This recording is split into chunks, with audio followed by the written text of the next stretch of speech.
property we're going today, Blacksmith and Seekonk. I'm gonna tell you everything there was about this deal. We got it from Driving for Dollars. That means we got a driver driving around these areas, identifying houses that look like they need work. Then we send postcards to those houses, or we cold call the house, and then the owner calls us. So the owner gives us a call and says, hey, I'm looking for pretty much top dollar for the house. It needs work, and I'm looking to sell it soon, but I want top dollar for it. So I said, listen, this thing's been vacant for 17 years.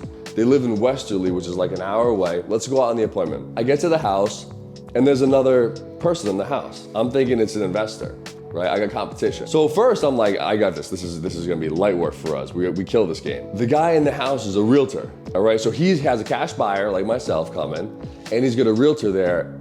And I'm thinking, all right, now it's over for me. Because realtors I'm generalizing, but realtors are gonna sell them the dream of the most money they can get.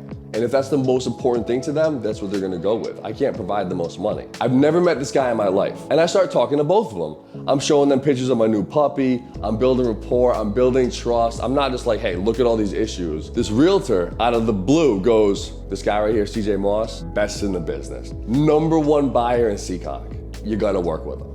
He's got integrity. Him and his wife run a tremendous business. This guy starts blowing me up. I've never met him in my life. I swear, as we start walking through the property, he's just telling the seller more and more about why he has to go with us. This particular property, it does need a lot of work. It needs a septic tank. So the realtor's basically saying, listen, you need a septic, go with TJ. He's gonna close. He's gonna do what he says he's gonna do, yada, yada, yada. We negotiate back and forth over the next couple of days, and they agree to sign the contract. The husband, I got great rapport with him. It's the first time I'm ever meeting the wife.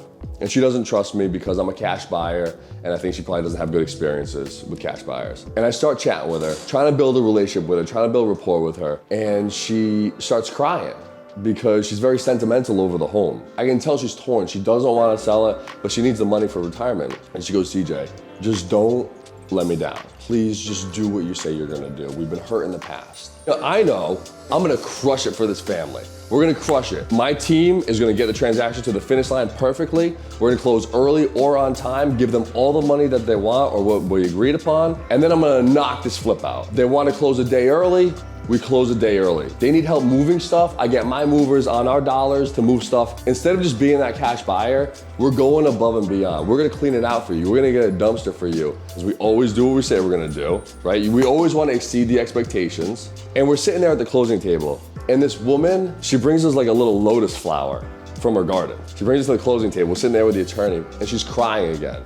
She's like, thank you so much. She's just so grateful. And they leave us a great review, it's great, but they say, CJ, please, can we see the property before you sell it? Can we see it when it's done being rehabbed? We're gonna absolutely smash this rehab. It's gonna be beautiful compared to what it was. And I just can't wait for the day when I can walk that family through in like a month and say, check this thing out, and just have their mouths drop and just say, oh my God, this is incredible.